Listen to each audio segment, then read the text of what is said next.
Okay, here we go. Stand by. 3, 2, 1, action. Assume nothing. Brash, bald-faced blasphemy. Question everything. I find it extremely hard to imagine. Open your eyes. It is quite all right to be an atheist. The fastest growing group of people in the country has been measured as being those who have no belief or who are atheists. You don't have to be apologetic or quiet about it. Challenge the opposition. You see religion on 100 fronts losing the argument. And start thinking. This is The Thinking Atheist Worldwide. Welcome to show number 199. We are this close to show number 200, which happens in 2 weeks. By the way, today's broadcast is brought to you by Nature Box. Great tasting, wholesome snacks delivered right to your door. Snack smarter and enjoy delicious treats like peanut butter nom nom. Support this show. You can order a free Nature Box sampler box at naturebox.com/thinkingatheist. naturebox.com/thinkingatheist. Well, we made it through another Christmas holiday. I hope the season has been good to you and yours. Funny story, real fast. A few months ago, I was at Academy. I was picking up some stuff for tennis. I've gotten back in the tennis game recently. And of course, they're getting ready for Christmas. And on the end of one of the aisles, they had on display and on sale a big remote-controlled helicopter. Now, these have become quite a phenomenon here in the U.S. I don't know about the rest of the world. Normally, it's the little bitty ones that fit in the palm of your hand. They cost $20 or whatever. And they're fun. You can fly them around the living room, and I had one a long time ago. We just had a ball. And I had this internal monologue justifying it. You know, this would be awesome. Come home and fly it around. It'd be great recreation when the kids come over, blah, blah, blah. The whole time I'm doing that, I got no business taking this stupid thing home. I have no place to put it. There's no storage space in my office. My closet's jammed full of tripods and light kit and camera bags and stuff. Cables, I don't know. You know what? This is stupid. This is how they get you. This is how they get you to be a consumer on the holidays. So I walked away, pretty proud of myself. But I mentioned it to Natalie when I got home that night, not realizing, and I kid you not planning or realizing that she would file this in her little mental Rolodex. So, as you might have guessed, Christmas Day comes and we open our gifts under the tree and there's a box for Seth. And in the box is a 2.5-foot remote control helicopter. And I just looked at it. I was just stunned, like, really? I mean, you remembered that conversation? And then because I live in a house with a cat and 2 4-pound dogs, looking at the rotors of this chopper, 2 words come to my mind. Decapitation hazard. So here I am. As we speak, I have this thing sitting on the floor. It's all splayed out with a box and everything behind me, trying to understand how to use it. So I open up the manual. I don't know what language this was translated from, but I've been navigating sentences like this, and I'll just read it from the manual. It says this. When the charge about 3 hours charge balance said the green extinguish is fully charged, and the charger is disconnected from the power outlet and connect the rest put in safe place. Excuse me? Only use products with the balanced charge. Do not break down the battery or the battery fall from a height. What? What part of the sport is having to figure out the instructions?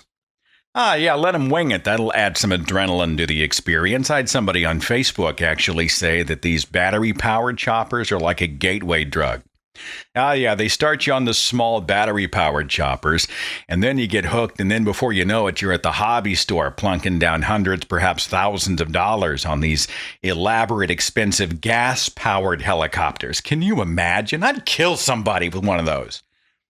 One mistake, and the whirling blades of death would do some serious damage to life and property. No way. This is it. This is as far as it goes, right? There are much cheaper and much safer hobbies in this world. Speaking of Christmas, did you see Neil deGrasse Tyson get himself in hot water on Christmas with all those tweets? I mean, I thought they were awesome. I don't know if you've seen them. He goes on Twitter on December the 25th, and he posts this kind of stuff. Question: this year, what do all the world's Muslims and Jews call December 25th? Answer: Thursday. He said, on this day long ago, a child was born who by age 30 would transform the world. Happy birthday, Isaac Newton. December 25th, 1642 is his birthday. Merry Christmas to all. A pagan holiday becomes a religious holiday, which then becomes a shopping holiday. That kind of stuff got the Christian community in a total fury. So people are responding. You're a jackass on Christmas, huh? Only a small and uncharitable man would take time on Xmas morning to take shots. But Merry Christmas to you anyway. I thought you were supposed to be a smart man. Guess having a high IQ doesn't mean having intelligent in the conventional sense.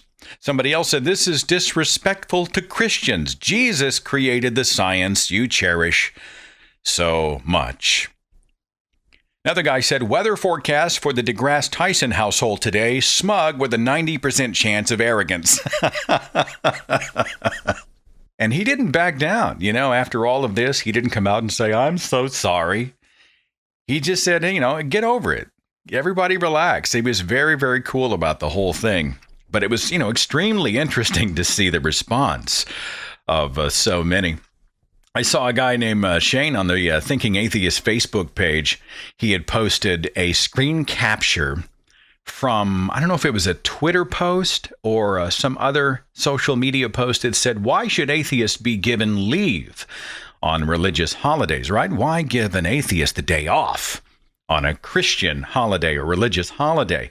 If atheists are not comfortable with the concept of God, why do they happily accept holidays named after gods? And somebody responded, why should religious people be given access to scientifically devised medical care? You could just pray. Just beautiful. There will be no broadcast next week. We're going to take a week off, give everybody a chance to kind of reset after the holiday. And then in 2 weeks, we will air show number 200. I'm actually doing it here in my hometown in front of a live audience, a small studio audience. It's going to be a great time as we commemorate the big 200. Thank you so much for listening to this broadcast, for supporting it, for spreading the word. This is more than just a radio show. For me, it has really become one of the joys of my life. And the audience is not an audience. The audience for me is family. And I really do feel that way. And when we go out and do live events at different places and people come up and talk about how and where they listen and which show benefited them, and then they'll ask questions and challenge and say, hey, you could have done this better. I mean, everybody sort of participates in the broadcast. It becomes an interactive experience. And to have that is just a joy. It's just an amazing thing. I really can't put it into words, but thank you. Thank you for almost 200 episodes. We will air that broadcast 2 weeks from today. I certainly hope you'll join us for that. We're going to talk about the year in review. What's some of the best stuff, the worst stuff, the most newsworthy stuff, news, pop culture, music, film, you name it. We're going to talk about that here in just a second. But first, let me encourage you, if you get a few seconds today, log on to this website. Go to naturebox.com/thinkingatheist. They've been a supporter of this broadcast for months now, and I'm so glad they're here because I like them. I like what they do, and I like how they do it. Delivering wholesome, delicious snacks right to your front door with 0 artificial flavors, colors, or sweeteners, 0 grams trans fats, no high fructose corn syrup, and a huge selection of goodies on a great website. You can just browse right there and fill up your online pantry. Stuff like honey Dijon pretzels, mango almond bites, the tart and tangy fruit medley, sunshine chips, and a whole lot more. So check it out online. By the way, if you haven't tried them, you can get a free trial at naturebox.com/thinkingatheist, where they send you a box of their most popular snacks. Stay full, stay strong, snack smarter, and enjoy some NatureBox. naturebox.com/thinkingatheist. As we begin our journey through the year, I know there's obviously going to be some stuff that gets missed or left out. So please forgive this humble host if something newsworthy didn't make the list. It's a big list, but it's not necessarily a comprehensive list. I guess the journey should start at the beginning, the first day of January 2014, the day that Colorado legalized recreational marijuana. And a state actually most of the nation seemed to celebrate, it seems. I don't know. When I was growing up in a religious home, any drug like marijuana was just a slippery slope to the depths of hell. And now, looking at it through fresh eyes, I look at it and I think, we imprison people for pot? You know, with child molesters and murderers and rapists and all these people out there, we're putting people behind bars for weed? It's crazy. Anyway, Colorado opened the floodgates for recreational marijuana January 1st of this year. Some might say that 2014 was the year of ISIS, the Islamic State in Iraq and Syria. I was looking at the Yahoo website. It said it was a brutal year in Iraq and Syria, as the terrorist group calling itself the Islamic State, or IS, gained momentum and captured territory throughout the region, killing thousands along the way. The group posted online barbaric videos of beheadings. 2 American journalists were among those executed. The United States continues to fight back through airstrikes on the group in Iraq and Syria. On the 16th of January, Ohio executed Dennis McGuire using a new combination of execution drugs. Apparently, the drugs they normally use to execute prisoners, phenobarbital specifically, is not available. So they tried something new and screwed it up. I guess the whole thing took almost a half an hour, with the guy gasping for air for like 10 minutes. July 23rd of this year, Arizona tried a new concoction, a new cocktail of drugs to execute prisoners. He tried it on Joseph Woods. Took him 2 hours. 2 hours. Boggles the mind that we're doing this in the year almost 2015. It was in April of this year that Army Specialist Ivan Lopez went berserk at Fort Hood, killed 3 people in Texas before he ultimately took his own life. 2014 was the year of same-sex marriage. May of this year, it became legal in Oregon, and good for them. Also in Pennsylvania on May the 20th, June the 1st, same-sex marriage became legal in Illinois. And then the month of October, same-sex marriage legalized in Oklahoma, Utah, Virginia, Wisconsin, Colorado, Indiana, Nevada, West Virginia, and North Carolina. In July of this year, Washington State followed Colorado in the allowing of recreational marijuana. July the 10th through the 20th of this year was the super typhoon that struck the Philippines, China, and Vietnam. More than 100 people dead in that natural disaster. July 17th of this year, Eric Garner, an unarmed black man, dies after a white police officer, Daniel Pantelio, puts him in a chokehold. We've all seen the video on YouTube by now. Garner's death is later ruled a homicide by the New York Medical Examiner. But a few weeks ago, on the 3rd of December, a grand jury said they would not indict Pantelio in the death of Eric Garner. So the police officer essentially walks, and protests ensue nationwide. August the 9th of this year, it was African-American teenager Michael Brown, 18 years old, shot and killed by white police officer Darren Wilson in Ferguson, Missouri. The death of Michael Brown leads to days of unrest between the residents of Ferguson and the police. Grand jury announced in November, on the 24th, in fact, they would not pursue a criminal investigation against the cop, triggering even more protest in 170 cities across the nation.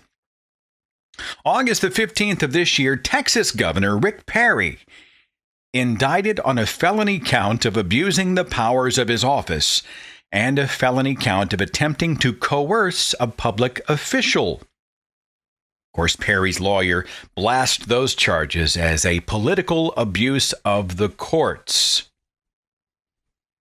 It was the year of Ebola, supposedly the year of Ebola. October the 8th, Thomas Eric Duncan dies of Ebola, Dallas, Texas, the first person to die of Ebola in the U.S. October 12th, Nina Pham, a nurse in Dallas who treated the patient, is diagnosed with Ebola. She's the first person to actually contract Ebola here in the U.S. She's treated at the National Institute of Health in Maryland, cured of Ebola, and released on the 24th of October. November 15th, Dr. Martin Salia, who became infected with Ebola while treating patients in Sierra Leone, arrived at Nebraska Medical Center in Omaha and died just a few days later. But as reported in the Raw Story, PolitiFact, the nonpartisan fact-checking organization headquartered at the Tampa Bay Times, announced that exaggeration about the threat posed by the disease Ebola is its 2014 lie of the year. In the weeks before the midterm elections, Republican politicians, right-wing talk radio personalities, and cable news networks seized upon the story as a way of attacking the public health system and, by proxy, President Barack Obama. PolitiFact staffers rated 16 separate claims about Ebola as mostly false, just false, or pants on fire false on their truth-o-meter. In 2014, all in all, only a tiny number of Americans were ever at risk for contracting Ebola. Even people who lived intimately with the healthcare workers and travelers who were infected remained uninfected after their quarantines. October the 16th of this year, in a show in Philadelphia, comedian Hannibal Buress criticizes Bill Cosby as his, quote, smuggest old black man persona, unquote, and says, yeah, but you rape women, Bill Cosby, so turn the crazy down a couple notches. And then, after that show, over the next 2 months, more than 20 women come forward claiming that they were sexually assaulted by Bill Cosby. So far, he has not been charged with a crime. October this year, Nobel Prizes announced, including the Nobel Peace Prize awarded to Pakistan's Malala Yousafzai for her struggle against the suppression of children and for the rights of young people to freedom and education. October 31st, Spaceship Two crashes during a test flight. Richard Branson's Virgin Galactic suffered a huge setback when Spaceship Two, the passenger spaceship under development, crashed during a test flight on the last day of October near the Mojave Air and Spaceport in California. Killed one pilot, seriously injured another. November 3rd, One World Trade Center finally opens, just a little over 13 years after the attacks of 9/11 destroyed the original World Trade Center buildings. The newly created 104-story One World Trade Center officially opened on the 3rd of November. The price tag, $3.9 billion. And as I understand it, the building is already at 60% occupancy. I had this conversation with some friends. Right, they construct the new building, and I'm glad they did it. One World Trade Center goes up. But would you work in the building? Would you feel safe? After all, wouldn't it be a huge notch in the proverbial gun of any terrorist group to knock down the next building that is erected on that spot? And you got to figure they've got some crazy security measures going on. There's got to be stuff we don't even know about that they're using to keep that building safe from aircraft, from other acts of terrorism. Can you imagine the black eye to the rest of the world if we got hit at the same spot again? But would you work there? Would you take a job at One World Trade Center? That's an interesting question. I don't know. I don't know if I could. Part of me would want to on principle. Yeah, screw you. I'm going to go work there. And then part of me would always be looking out the window, waiting. Something going to happen. We are a huge target. We got a big flashing red circle right on top of us.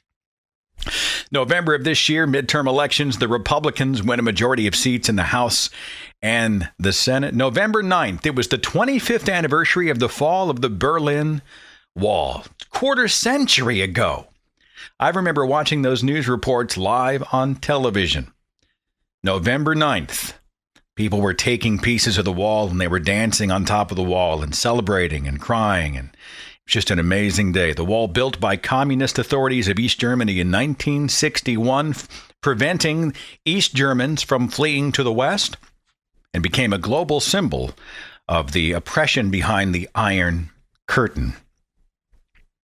It was the year of the Sony hack and threats by the hackers to any theater showing the James Franco-Seth Rogen comedy, The Interview, a film that lampoons North Korean President Kim Jong-un and targets him for assassination. A rough start. The film released anyway to mostly negative reviews. I saw a documentary on Nat Geo. It was an older documentary with Lisa Ling that was produced 2006 about North Korea, and it is sobering. I don't know that I've ever seen, outside of maybe a Jim Jones cult, I've never seen a level of brainwashing and indoctrination as I saw in that documentary. I'd always heard Christopher Hitchens talk about North Korea and the oppression there and how you can't even imagine it. And the truth is that we, as free people, can't really imagine. It's beyond imagination. It is so unbelievably tragic. Perhaps most tragic is if you come to your senses and you find the rare escape to freedom, and it's tough to bust out of North Korea. If you leave, they round up your family and execute them. So if you get out, those you care the most about will pay with their lives. It's horrifying. President Obama announces in 2014 that we would start restoring diplomatic relations with Cuba, with a reopened embassy in Havana and the softening of travel restrictions. Good news for people who like Cuban cigars, I guess. It was the year of the Ark Encounter, or was supposed to be, the life-size Noah's Ark being constructed in Williamstown, Kentucky, about 45 minutes away from the Creation Museum. Now, Ken Ham was hoping to get some tax incentives from the state of Kentucky, right? Tax incentives earmarked for tourism to the tune of $18 million. And that request was soundly denied. It's beautiful. Dan Errol wrote a great blog on Pathos about it. It said this: "It looks like we sunk the ship."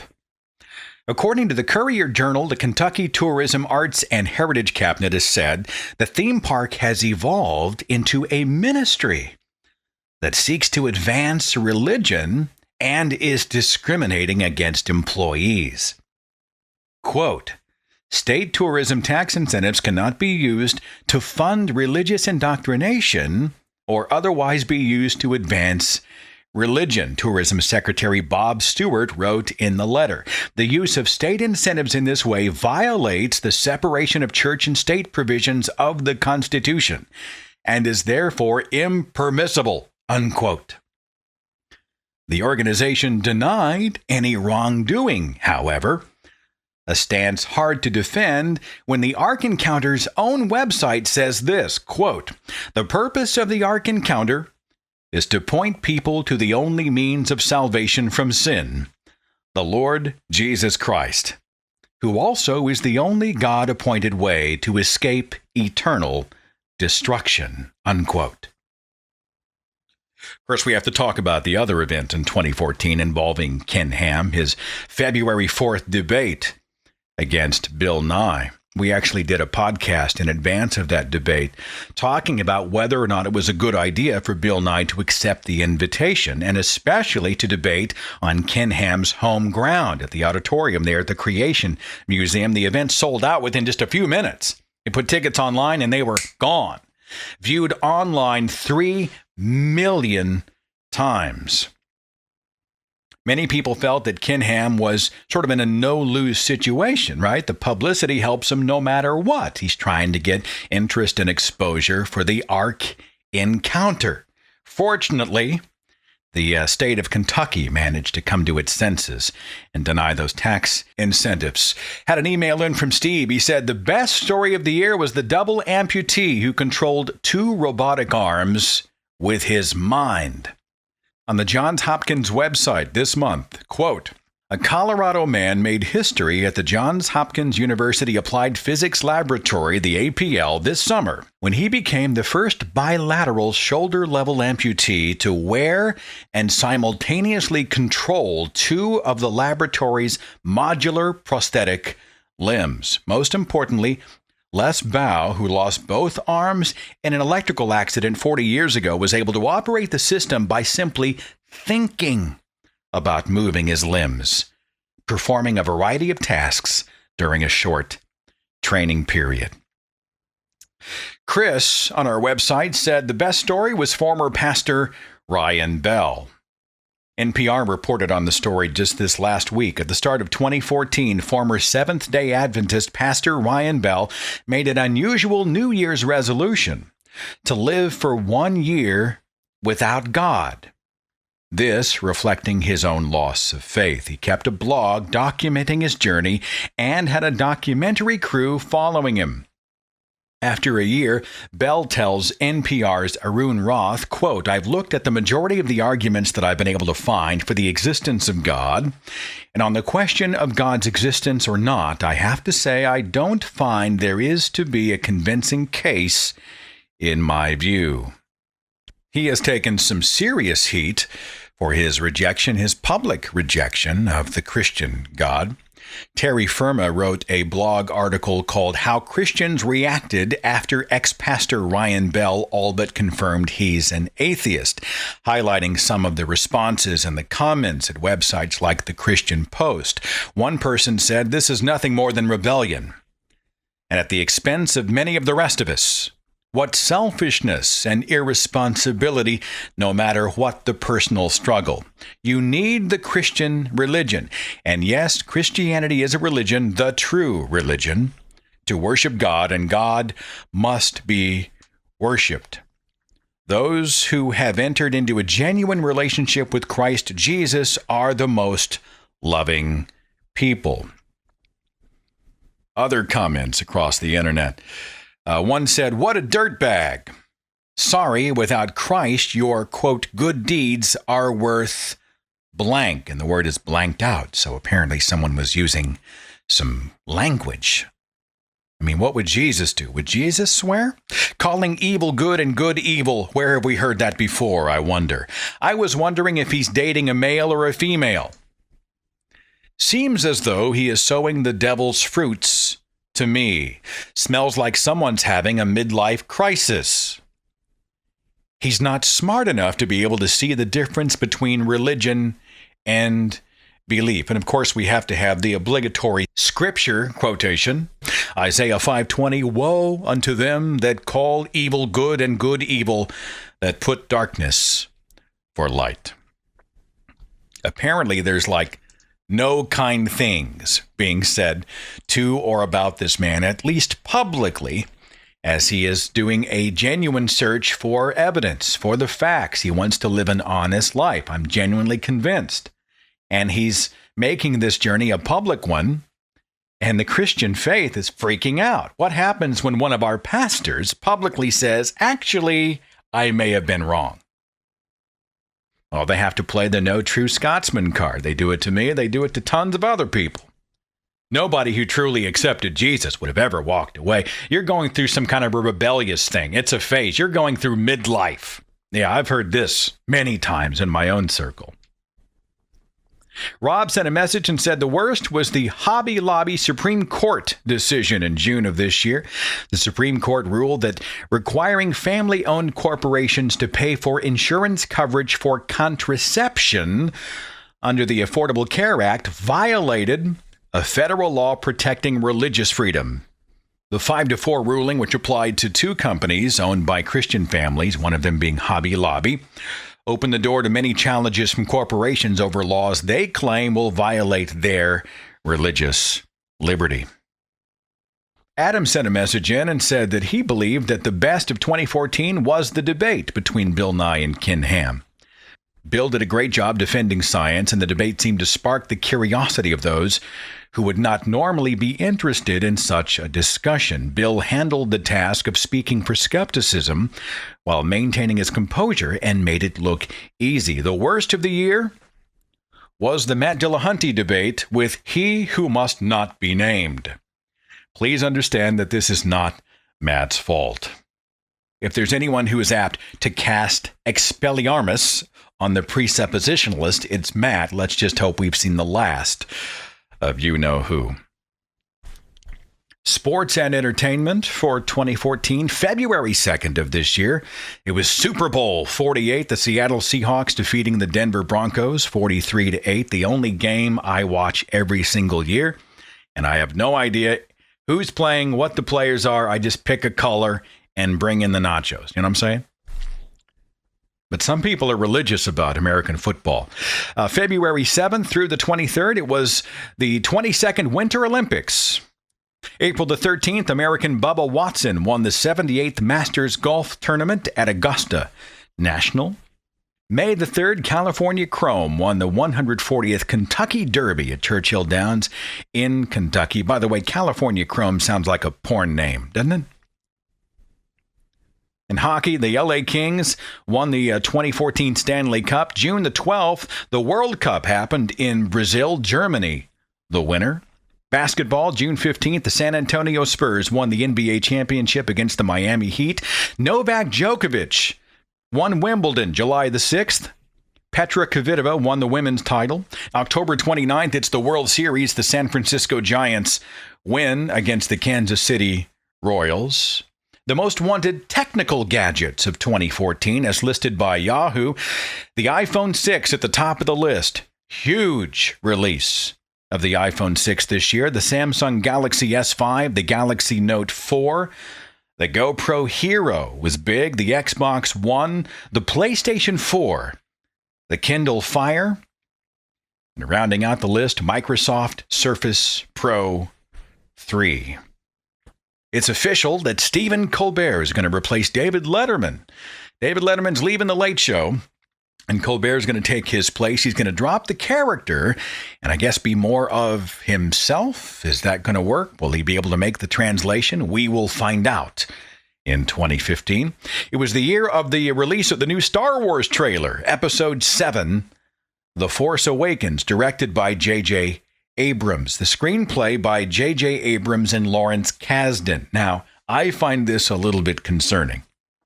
Lawrence Kasdan used to be a brilliant writer-director. I mean, The Big Chill, Silverado, The Accidental Tourist. All right, he was a writer on The Empire Strikes Back and Return of the Jedi. But in the years since, I mean, The Bodyguard, Wyatt Earp, Dreamcatcher. It's a little alarming, but many of us are excited that somebody other than George Lucas is going to be directing a Star Wars film, and that some of the classic characters are coming back, you know? Han and Luke and Leia are going to come back for the new film, which releases in, I believe, December of 2015. The Academy Awards for 2014. Best Actor went out to Matthew McConaughey for The Dallas Buyers Club. Cate Blanchett for Blue Jasmine. Best Director, Alfonso Cuarón for Gravity.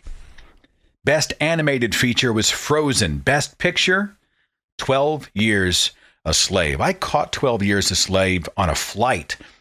I was traveling for a conference and I just watched it on my phone. I'm telling you, I couldn't take my eyes off the movie. It's heavy, but it's really, really well done. For this year, Entertainment Weekly ranked their best and worst films of the year. For the best at number 10, How do I say this? Is it Jodorowsky's Dune, the documentary? Number 9 was Birdman, featuring Michael Keaton. 8, Snowpiercer. 7 was David Fincher's Gone Girl. 6, Guardians of the Galaxy. 5 was the film Selma, the biopic of Martin Luther King Jr. Number 4 was Life Itself, the big documentary about film critic Roger Ebert. At number 3 on the best list was Wes Anderson's The Grand Budapest Hotel. At number 2, Boyhood, a film that was shot over 12 years with the same characters. So you actually get to see them age on camera. I guess that's kind of a novel thing. And at number 1, a film called Whiplash with J.K. Simmons, apparently a film about jazz. And I hear it's like hardcore. They say it's like psychologically brutal. It's a hard movie to watch, but they say it's really good. I know nothing about it, but it was rated the best film of the year by Entertainment Weekly. The worst? At number 5, George Clooney, The Monuments Men. Then Johnny Depp in Transcendence. Number 3 was Let's Be Cops. Number 2, Transformers, The Age of Extinction. By the way, this movie made more than $1 billion worldwide.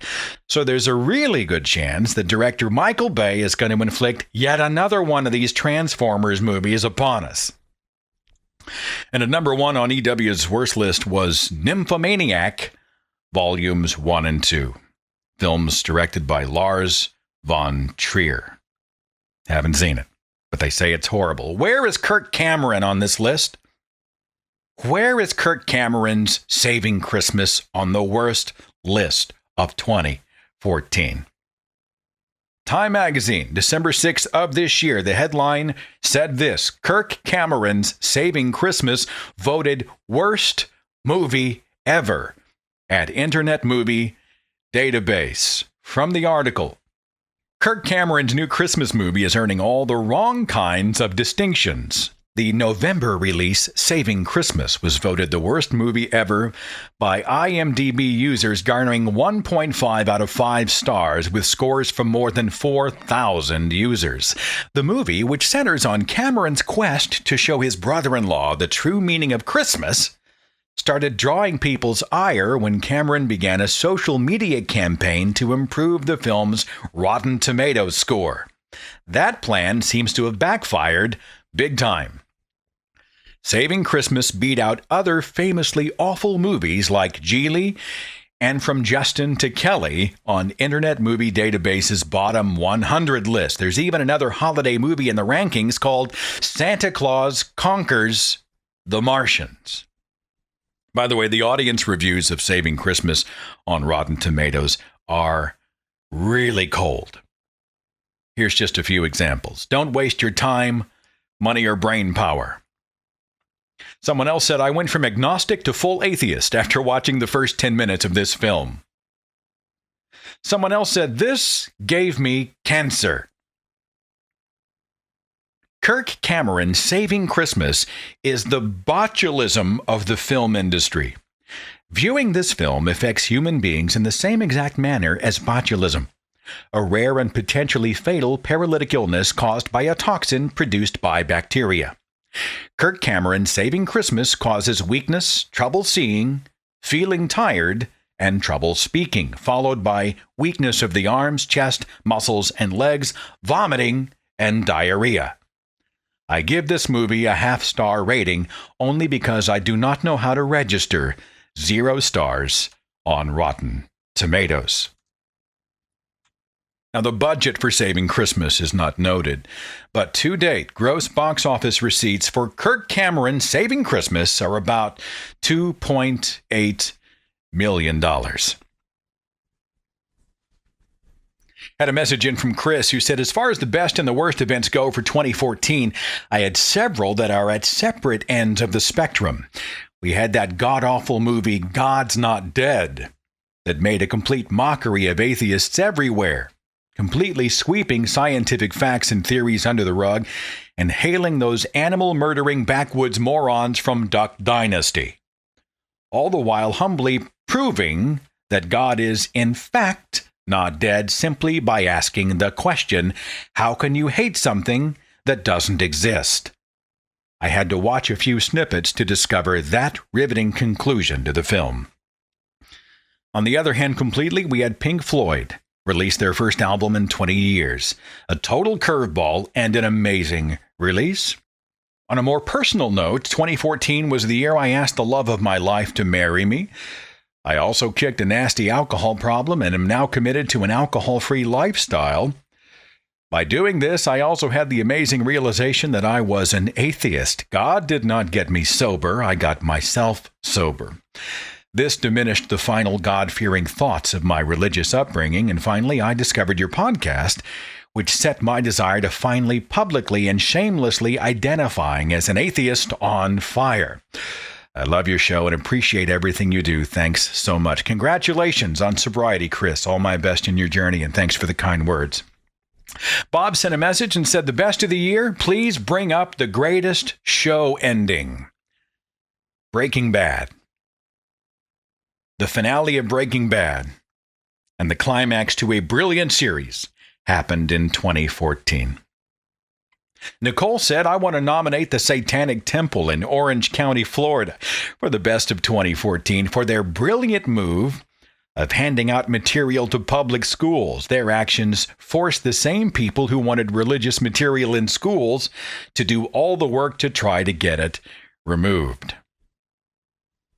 Jeremiah said, as far as the best of 2014, I'd have to say the best thing to come out of this year was the Cosmos reboot. As you've said in the past, Neil deGrasse Tyson is an amazing storyteller, and the visuals help bring out the tale even more. Newsworthy deaths in the year 2014. Richard Attenborough, actor, producer, director. He directed the film Gandhi. He starred in The Great Escape. He was in Miracle on 34th Street, and of course we all know him as the guy from Jurassic Park. Lauren Bacall passed away this year. After a film career that started in 1944, she was considered part of Hollywood's golden age. She died August the 12th in New York, 1 month before her 90th birthday. Ben Bradley died in 2014. He was best known as the executive editor of the Washington Post. He was a national figure during the Nixon Watergate scandal. He oversaw the reporting of Bob Woodward and Carl Bernstein stories, which ultimately led to the resignation of President Richard Nixon. James Scott Brady, Jim Brady, died August the 4th of this year. He was an assistant to the president and served as White House press secretary under Ronald Reagan. Struck in the head by a bullet during the 1981 assassination attempt on Reagan's life and became permanently disabled. And after that, he became a fierce champion of gun control. Now, here's the interesting part. He died on the 4th of August. He was 73, but his death was still ruled a homicide 33 years after the gunshot wound he received back in 1981. Sid Caesar died this year on the 12th of February at the age of 91. A pioneer of American television in the 1950s. Ann B. Davis passed away in June. She was Alice on the Brady Bunch. Alice died. It's like losing a family member. She was 88 years old. By the way, you might not know this, but Alice had a last name. Alice Nelson. James Garner died this year. It's hard to know what he's best known for. He played Brett Maverick in the classic TV series Maverick. He was Jim Rockford in the Rockford Files. Starred in more than 50 movies. He died July the 19th. He was 86 years old. Philip Seymour Hoffman died on the 2nd of February at the age of 46 after a struggle with drug addiction. His film roles include early work in Scent of a Woman, Boogie Nights, The Big Lebowski. He played Truman Capote in the film Capote back in 2005, and he won the Oscar for Best Actor for that film. Other films include The Master, Moneyball, and of course he's featured in the recent Hunger Games movie. Bob Hoskins died on the 29th of April. He's played a legion of roles. I always remember him as Eddie Valiant in Who Framed Roger Rabbit. He was diagnosed with Parkinson's in 2012. Russell Johnson died in January of this year, on the 16th of January, in fact. That name doesn't ring a bell, perhaps this will. He was the professor on the television show Gilligan's Island. He had a name, too. His name was Roy Hinckley, his character's name. But they just called him the Professor. Roy? His name's not Roy. He's the Professor. He died at the age of 89. Casey Kasem, the American disc jockey, music historian, radio personality, voice actor, and actor, probably best known for several music radio countdown programs like the American Top 40, which started back in 1970. He was also the voice of Shaggy in the Scooby-Doo franchise from 1969 to 1997. And again, in the early 2000s, he died at the age of 82. Director Mike Nichols died on November 19th of this year. He adapted the stage play, the famous stage play, Who's Afraid of Virginia Woolf, translated it to the big screen, which many at the time said was impossible. The film has become a classic. He also directed The Graduate, Postcards from the Edge, The Birdcage, and a host of films and Broadway productions. It was the year of the death of Fred Phelps, the patriarchal figure of Westboro Baptist Church. He died on March the 19th. I had the opportunity to talk to his son, Nathan Phelps, who escaped Westboro decades ago and is now a human rights activist and just a wonderful person. We had a chance to sort of talk about his escape from Westboro and his perspective on his father. You can find that show in archive. Joan Rivers died this year, famous comedian and entertainer, September the 4th. Mickey Rooney died April the 6th. Ariel Sharon, former Israeli prime minister, passed away in January of this year. We lost Shirley Temple Black. Started out as a child star, the number one box office star, period, from 1935 to 1938. And then translated in her adult life from movie star to diplomat, ultimately serving as U.S. ambassador to Ghana, then Czechoslovakia, and then the chief of protocol of the United States. She died at the age of 85 on February the 10th at her home. And of course, we lost Robin Williams in the year 2014. Williams rose to fame in the TV series Mork and Mindy from 1978 to 1982. Tons of films, including The World According to Garp, Good Morning Vietnam, Dead Poets Society, Awakenings, The Fisher King, Good Will Hunting, Mrs. Doubtfire, The Birdcage, and many, many others. He won the Academy Award for Best Supporting Actor for Good Will Hunting. He was a legendary stand-up comedian.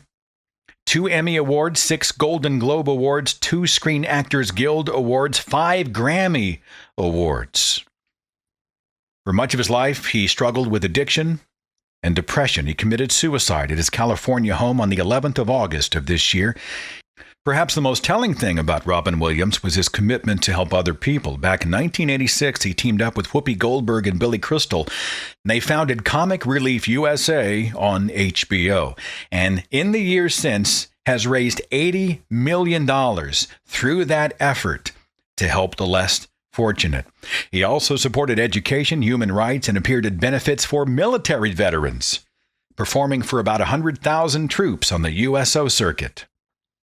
After the Canterbury earthquake in New Zealand in 2010, he donated all the proceeds from a local stand-up performance to help rebuild the community. Robin Williams, dead at the age of 63. The trend of the year was almost certainly the Ice Bucket Challenge to benefit the ALS Association, as people poured these huge buckets of icy water over their heads on camera and then posted those to social media, daring other people to do the same and or donate to help the ALS Association, which raised millions, by the way, throughout the effort. Google Glass offered to the public this year. Price tag $1,500. $1,500. By the way, Google just announced it acquired Titan Aerospace, a company that makes high-altitude solar-powered drones. Seems to almost be the year of the drone, as we see so many. We were at a soccer game the other day, and you heard some whirring overhead. You look up, and there's a drone with a camera on it flying over the field. And I keep wondering, in the next few years, will we actually see the drone delivering our pizza? Will we have to have special lanes just for drones because of air traffic and all this other stuff? Well, you look in the sky and just see this whirring of little flying aircraft with cameras here and there. It's very Orwellian. It's awesome and creepy at the same time. This year was the discovery of the biggest animal ever, Dreadnoughtus, the giant dinosaur discovered in Argentina. Scientists discovered and described a new supermassive dinosaur species with the most complete skeleton ever found of its type. At 85 feet, weighing 65 tons in life, Dreadnoughtus shawnee is the largest land animal for which a body mass can be accurately calculated. Its skeleton is exceptionally complete, with over 70% of the bones, excluding the head, represented. Because all previously discovered supermassive dinosaurs are known only from relatively fragmentary remains, Dreadnoughtus offers an unprecedented window into the anatomy and biomechanics of the largest animals to ever walk the earth. How awesome is that? 65 tons, 85 feet long, mostly intact. But you know, the Lord put those there to test our faith. Those fossils, you know that's right. At the end of the year, I had to smile at this. Sean Hannity went on Twitter to complain after his own colleagues in the media named him the worst host on Fox News. The website Mediaite conducted a survey of cable news hosts from CNN, Fox, and MSNBC. They asked respondents to rank their colleagues from best to worst. Sean Hannity voted the worst host on Fox News. And then he went on Twitter and bitched and moaned about it. Remy sent a message and said, not the worst, but pretty bad. How about the lady who said that Monster energy drink is of the devil? Oh, yeah. That video's been all over Facebook. If you haven't seen it, look it up. Just put in Monster energy drink devil or of the devil. It'll pop right up. In the video, there's a woman who claims that the M logo, the Monster energy drink logo, could appear to resemble 3 instances of the letter for 6, meaning 666. Later on in the video, she references Monster's slogan on a product banner reading, "Unleash the Beast," interpreting these 2 examples as Monster Energy intending to reference the beast in the book of Revelation. She says the cross in the letter O of Monster looks like a crucifix, and when the can is held upside down as you drink it, the symbol is inverted. It is an upside down cross, aka Satanism. She said, quote, "Bottoms up," and the devil laughs. This is how clever Satan is and how he gets into the Christian home and a Christian's life. I found some real satisfaction when Kim Kardashian's break the internet photo did not break the internet. You know what did? Almost. Or was much, much more popular? A comet. Science was more popular than Kim Kardashian. There is justice in the world. Paul sent a message on this very subject, and he said this: "Hey guys, in an extremely short period of evolutionary time, primates swung from some trees, landed on their feet, and shot a missile that landed a module on a comet 312 million miles from Earth. Pretty damn impressive, don't you think?" Of course, we're talking about the European Space Agency, the ESA, landing a probe on Comet 67P and sending back photographs from the comet's surface. Just amazing, awe-inspiring stuff. And a huge, huge congratulations and sort of salute of admiration to the folks at the ESA for a job well done. I can't imagine the complexity that project must have entailed. It just boggles the mind. 2014 was the year that Arizona State University professor Lawrence Krauss was named the 2015 Humanist of the Year by the American Humanists Association, and congratulations out to him. I just got word that he's going to be speaking with Richard Dawkins and many others at the Imagine No Religion 5 event in Canada, going to be just outside of Vancouver this year. I believe they'll have all the details on that at imaginenoreligion.ca. CA in the coming weeks. So be looking for that. The event happens the first weekend of June. You know, it's funny, Krause has almost sort of slipped into Hitchens' role. Now don't crucify me here. But, you know, with the death of Christopher Hitchens and the quote-unquote Four Horsemen, and we can have a discussion about whether or not we should have the Four Horsemen, but it seems like Krause has sort of slid into that role. You know, he's this high-profile guy. He brings a science background to the conversation, and he has really been out there. You know, of course, he was featured with Richard Dawkins in the film The Unbelievers. There's an article in Salon called "We're Putting an End to Religion, Richard Dawkins, Bill Maher, and the Exploding New American Secularism." It was written by Phil Zuckerman that talks about the rise of non-belief, non-religion here in the United States, a normally hugely religious nation and culture. The first part of the article from Salon said this: "What's going on? How do we explain this recent wave of secularization that's washing over so much of America?" The answer to these questions is actually much less theological or philosophical than one might think. It's simply not the case that in recent years, tens of millions of Americans have suddenly started doubting the cosmological or ontological arguments for the existence of God, or that hundreds of thousands of other Americans have miraculously embraced the atheistic naturalism of Dennis Diderot. Sure, this may be happening here and there, in this or that dorm room, or on this or that Tumblr page. The bestsellers written by Richard Dawkins, Christopher Hitchens, and Sam Harris, as well as the irreverent impiety and flagrant mockery of religion by the likes of Jon Stewart, Stephen Colbert, Bill Maher, House, South Park, and Family Guy, have had some impact on American culture. As we've seen, a steady incremental uptick of philosophical atheism and agnosticism is discernible in America in recent years. But the larger reality is that for the many millions of Americans who've joined the ranks of the non-religious, the causes are most likely to be political and sociological in nature. It's a long article. I'll try to remember to link this Salon article in the description box of this show if you'd like to go back and see it. It's called "We're Putting an End to Religion, Richard Dawkins, Bill Maher, and the Exploding New American Secularism." Nice to see sort of a rising tide of reason. It's a very slow rising tide, but at least it is beginning to happen, and you're starting more and more to see the religious freak. And that's a good sign that we are winning.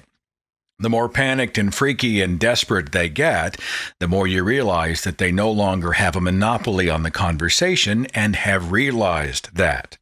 And they just flip out. And the more they flip out, the more we win. Over the last year, we had some amazing radio podcasts thanks to you and our special guest. We had shows with Nathan Phelps, who I mentioned earlier, in the wake of the death of his father. We talked about the rise of black secularism, a hugely interesting show about the challenges of non-belief in the African American community. We talked about the Constitution and the Founding Fathers. We aired the debate between Matt Dillahunty and Cy Ten Bruggencate after that debate took place this last May in Memphis, Tennessee. There's a video of that, by the way, on my YouTube channel. We talked about the psychology of belief.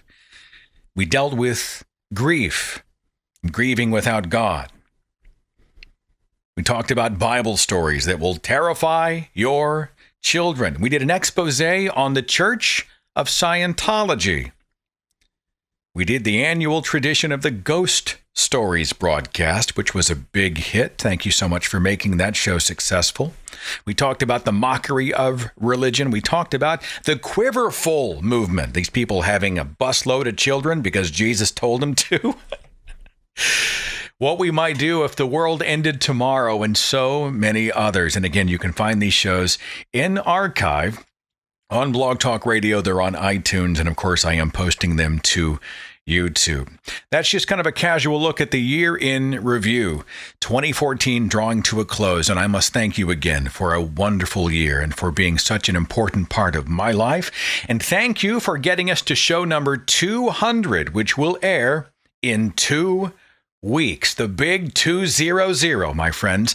And it wouldn't have happened without you. So thank you so much for being a part of this show, of this community, and my life. Tonight's broadcast has been brought to you by Nature Box, where you can get your free sampler box of great tasting, wholesome snacks. Forget the vending machine and start snacking smarter with delicious treats like dark chocolate berry trail mix. Log on, check it out at naturebox.com/thinkingatheist. That's naturebox.com/thinkingatheist. And I will see you in 2 weeks on the Thinking Atheist radio podcast. Take care. Follow The Thinking Atheist on Facebook and Twitter.